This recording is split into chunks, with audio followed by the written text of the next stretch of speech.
Hello student. आज मैं आपको अकाउंट्स का पहला चैप्टर जर्नल एंट्री कैसे प्रिपेयर की जाती है।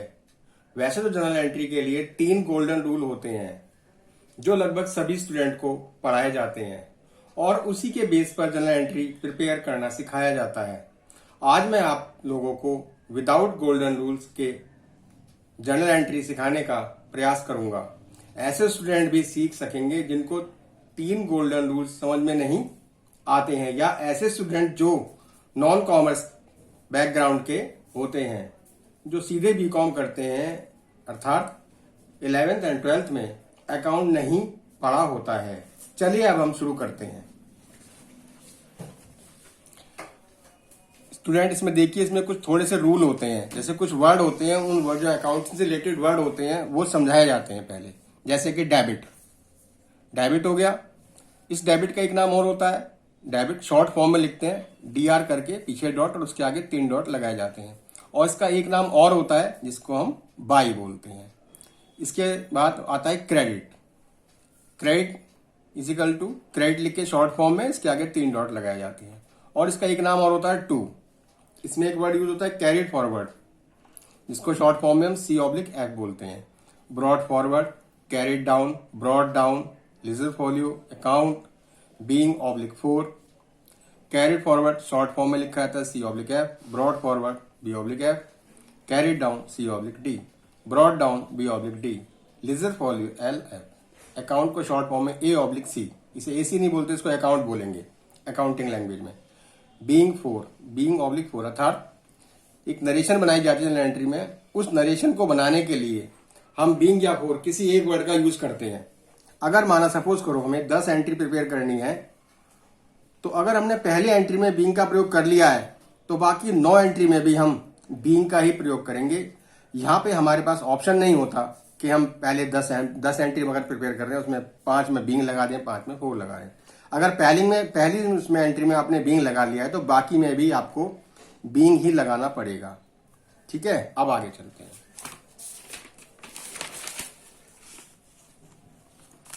इसके कुछ रूल होते हैं सिंपल वे में। नंबर 1, तो ये जब रोकड़ आती है तो उसे डेबिट है। रोकड़ का मतलब यहाँ पे पैसे से होता है। रोकड़ या रोकड़ा ये अकाउंटिंग लैंग्वेज है। ये जब रोकड़ आती है तो उसे डेबिट करते हैं। इसको इंग्लिश में बोलते हैं when we receive cash it would be debit. ठीक है। जब सेकंड रूल है, जब रोकड़ जाती है, यानी कि जाने का मतलब यहाँ पे हो गया जब हम किसी को कैश पे करते हैं तो उसे रोकड़ का जाना बोलते हैं। रोकड़ का आती का मतलब है जब रोकड़ हमारे पास आती है, यानी कि हमें रिसीव होती है। जब रोकड़ जाती है तो उसे क्रेडिट करते हैं। When we pay cash it would be credit. सभी खर्चे व हानि को डेबिट करते हैं। All expenses and losses always debit. सभी आय व लाभ को क्रेडिट करते हैं, अर्थात all incomes and profits always credit. Purchase को हमेशा डेबिट करते हैं। Purchase always debit. विक्रय सेल्स को हमेशा क्रेडिट करते हैं। Sales always credit. जब संपत्ति खरीदते हैं तो उसे डेबिट करते हैं। When we purchase assets it always debit. Number 8, जब संपत्ति बेचते हैं तो उसे क्रेडिट करते हैं। When we sold assets it always credit. जब किसी व्यक्ति ऑब्लिक कंपनी को हम कुछ देते हैं, कुछ देने का मतलब यहाँ पे पैसे देते हैं या गुड्स देते हैं, तो उस व्यक्ति जो रिसीव करता है उस व्यक्ति या कंपनी को हम डेबिट करते हैं। When we give something to person oblique company then company oblique person would be debit. जब नंबर 10, जब किसी व्यक्ति ऑब्लिक कंपनी से हमें कुछ मिलता है तो उस व्यक्ति ऑब्लिक कंपनी को क्रेडिट करते हैं। When we receive something from company oblique person then company oblique person would be credit. क्रय वापसी, परचेज रिटर्न बोला जाता है इसको, को हमेशा क्रेडिट करते हैं। Purchase return always credit.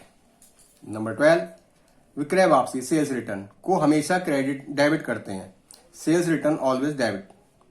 13, पूंजी कैपिटल बोलते हैं को हमेशा क्रेडिट करते हैं। Capital always credit. सभी दायित्व को हमेशा क्रेडिट करते हैं। All liabilities always credit. प्यारे स्टूडेंट, अब ये हमारे 14 टॉपिक हैं। आपने देखा इसमें कि सारे 14 टॉपिक हैं। इसके बेस पर भी आप एंट्री बना सकते हैं। ठीक है, अब हम इस पर वर्क करेंगे। मैंने कुछ टॉपिक ले रखे हैं जिनके बेस पर आप एंट्री आराम से बना सकते हैं। ये टॉपिक आपको मुझे क्लियर करवाने पड़ेंगे। जैसे कि इसमें टॉपिक है, पहला टॉपिक है, हिंदी में बोल रहा हूं पहले, व्यापार प्रारंभ करना, स्टार्ट बिजनेस। माल बेचना, सेल ऑफ गुड्स। माल खरीदना, परचेज ऑफ गुड्स। खर्चे करना, इनक्योर एक्सपेंसिस। आय प्राप्त करना, रिसीव इनकम।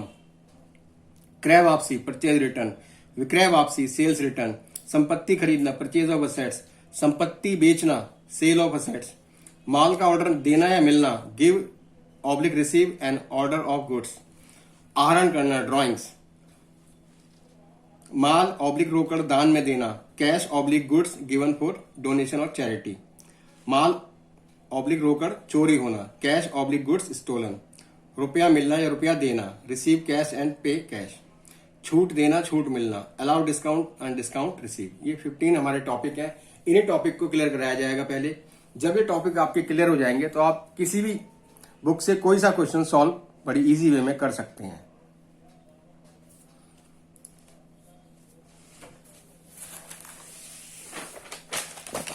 हमारा सबसे पहला चैप्टर जो होता है वो जर्नल एंट्री का होता है। जर्नल एंट्री के लिए हमें कॉलम ड्रॉ किए जाते हैं। जैसे कि देखिए, पहला पेज नंबर, इसमें सबसे पहले ऊपर हेड में लिखा था in the books of Messrs. Messrs का मतलब यहाँ पे किसी कंपनी का नाम, किसी कंपनी का या किसी बिजनेस का नाम लिखा था, उसके आगे मैसर्स वर्ड लिखा जाता है। मिस्टर या और कुछ वर्ड नहीं यूज किया था। मैसर्स का मतलब होता है इस नाम से कोई बिजनेस रन कर रहा है, चल रहा है। जर्नल एंट्री भी लिख सकते हैं आप। इसके जो कॉलम ड्रॉ किए जाते हैं, पहला कॉलम होता है डेट का, दूसरा पर्टिकुलर्स का, तीसरा एलएफ का, फोर्थ डेबिट और फिर क्रेडिट। ठीक है, इसमें अमाउंट लिखी जाती है।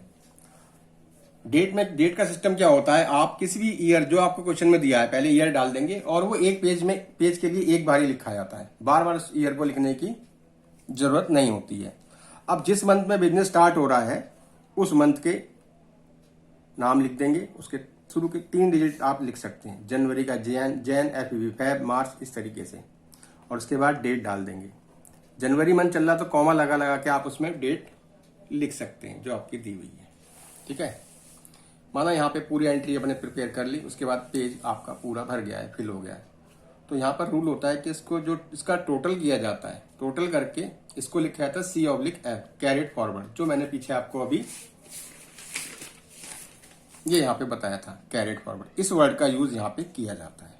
ओके, माना अभी आपकी एंट्री बची हुई है और अभी एंट्री आपको करनी है, तो नेचुरली आप नेक्स्ट पेज पे आप कॉलम ड्रॉ करेंगे। जब कॉलम ड्रॉ कर लेंगे आप, वही 5 कॉलम खींचे जाएंगे जिस तरीके से पीछे खींचे गए। लेकिन अब इन द बुक्स ऑफ नहीं लिखा जाएगा, एक बार लिख देते हैं फर्स्ट पेज पे। जर्नल लिखेंगे, पेज नंबर है वो डाल देंगे, फिर date particular, LF, debit, credit, ये लिखा जाएगा। फिर अगर ईयर चेंज हुआ तो ठीक है, नहीं हुआ है तो फिर हम वो जो ईयर पीछे लिखा है वही लिख देंगे। जैसे 2012 लिया था मैंने तो 2012 लिखेंगे। अब B/F देखा होगा आपने, मैंने यहाँ पे यूज करा था ये ब्रॉड फॉरवर्ड, मतलब इसका मतलब हिंदी बोलते हैं शेष आगे लाए। पिछले पेज पे मैंने लिखा था, लिखेंगे आप कैरिड फॉरवर्ड। इन्हीं टोटलों को हम यहाँ पे लाके लिख देते हैं। ठीक है, अब माना मंथ चेंज हो गया तो फैब हो गया, सपोज को डेट डालते जाएंगे इस तरीके से, और यहाँ पे हम एंट्री प्रिपेयर कर लेते हैं अपनी। ठीक है, अब माना आपकी एंट्री फिनिश हो गई है, अब कोई एंट्री बाकी नहीं है, तो टोटल कर देंगे इस अमाउंट का, और जो ब्रॉड फॉरवर्ड है ये भी टोटल में काउंट करके टोटल कर देंगे और ग्रैंड टोटल लिख के इसको फिनिश कर देंगे। ये इसके कॉलम होते हैं। आइए अब हम सीखते हैं डेबिट क्रेडिट लिखना। डेबिट कैसे होता है, क्रेडिट कैसे होता है। सपोज कीजिए एक एंट्री मैं ऐसी बता रहा हूं, जो एंट्री मैंने आपको बताई नहीं है, लिखने का तरीका बता रहा हूं मैं आपको। कैश अकाउंट, A/C लिखने से अकाउंट बोलते हैं, डेबिट। अब इस तरीके से नहीं लिखना, इसके आगे 3 डॉट लगाने पड़ेंगे आपको जब ये राइट फॉर्म में लिखा जाता है। अब क्रेडिट के लिए यहाँ पे CR का यूज नहीं करते हैं, 2 का प्रयोग करते हैं। 2 का यूज मतलब ये फर्स्ट, सेकंड, थर्ड, कैश की 3rd डिजिट है, यहां से लिखेंगे 2। अब 2 का मतलब यहाँ क्रेडिट होगा। देखिए मैंने आपको पहले भी दिखाया था यहाँ पे कि क्रेडिट के 2 अदर नेम और भी होते हैं। क्रेडिट इस तरीके से फुल फॉर्म में, शॉर्ट फॉर्म में, और 2। एंट्री प्रिपेयर करने के लिए हम डेबिट और क्रेडिट के लिए इस डेबिट के लिए इस वर्ड का यूज करेंगे और क्रेडिट के लिए इस वर्ड का यूज करेंगे, इसलिए मैंने यहाँ पे टू लिख दिया। अब माना कोई बिजनेस की स्टार्ट करने की एंट्री बननी तो उस बिजनेसमैन का नाम आता है और कैपिटल अकाउंट लिखा जाता है, अमाउंट यहां थोड़ा हटके अमाउंट यहां, ठीक है। इसको बोलते हैं, अब जिस चीज की आपने एंट्री प्रिपेयर करी है इसको बोलते हैं नरेशन बनाना, make narration.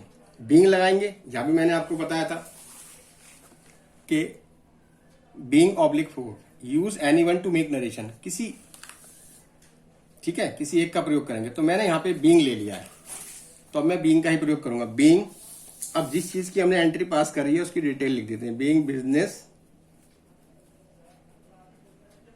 Started with cash, okay. अब देखिए यहां पे क्या है, ये जो मैंने ऊपर लिखा है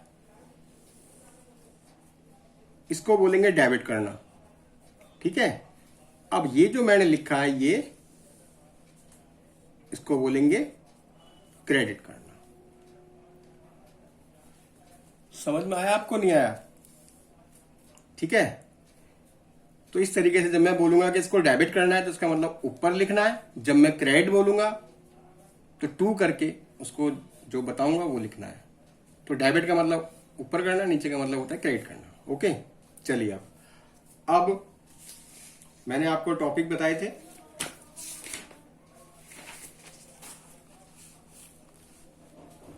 अब मैं यहां आपको टॉपिक समझाने की कोशिश करता हूं। सबसे पहला टॉपिक होता है हमारा व्यापार प्रारंभ करना, अर्थात इंग्लिश में स्टार्ट बिजनेस। जब भी आप देखेंगे आप कोई छोटी सी कंपनी खोलिए या बड़ी कंपनी खोलिए, बिना कैश के कोई भी बिजनेस स्टार्ट नहीं हो सकता, ठीक है। तो हम क्या करते हैं कि बिजनेस स्टार्ट की एंट्री जो होती है उसमें कैश का प्रयोग होता है और भी चीजों का प्रयोग होता है। तो मैं ये टॉपिक आपको क्लियर करने की कोशिश करता हूँ।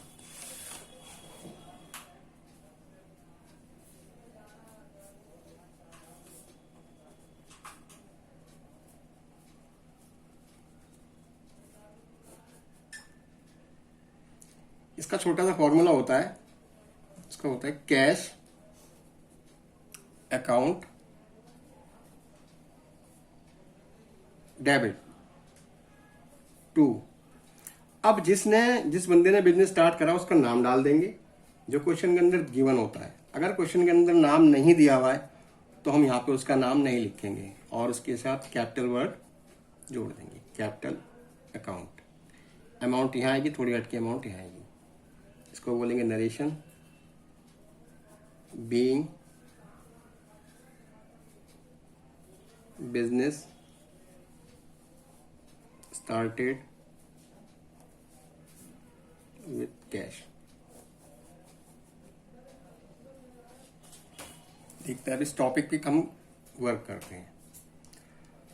आप यहां पर हमने जो ये ये जो मैंने बताई आपको, ये छोटा सा फॉर्मूला हो गया बिजनेस स्टार्ट करने के लिए। इसमें कैश अकाउंट डेबिट होगा और टू जो बंदे का नाम है वो लिखेंगे, कैपिटल अकाउंट। सपोज कीजिए सबसे पहले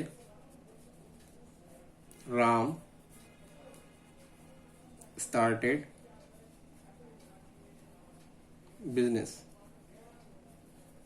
with cash.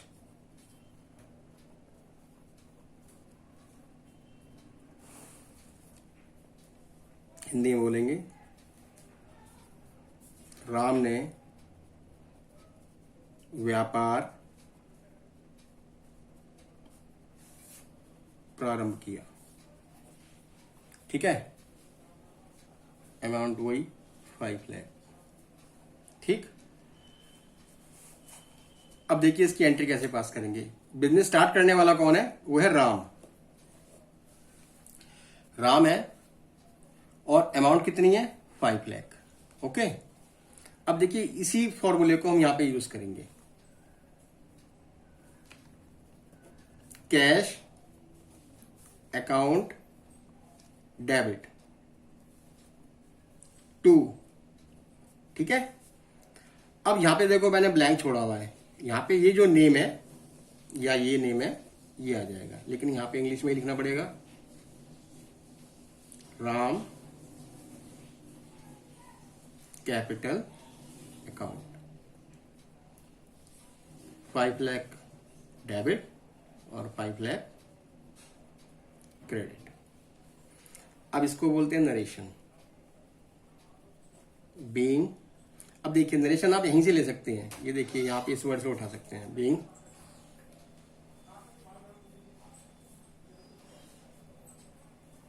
Business started with cash. मैं आशा करता हूं शायद आपको ये एंट्री समझ में आ गई होगी। अब इस पे मैं आपको कुछ क्वेश्चन टाइप में बना के देता हूं।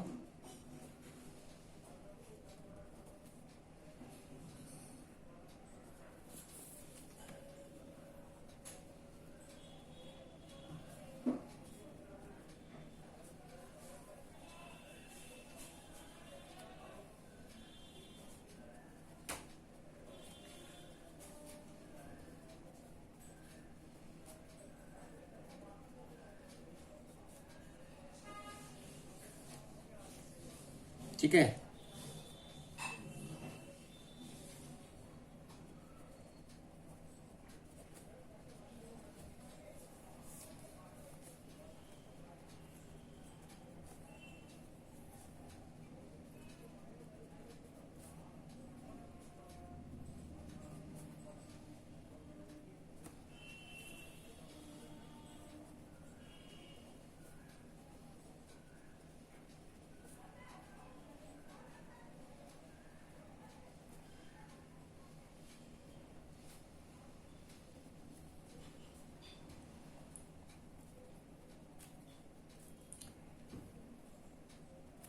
देखिए कपिल स्टार्टेड बिजनेस इस तरीके से बोल सकते हैं, Mukesh started business with cash इतने तरीके से।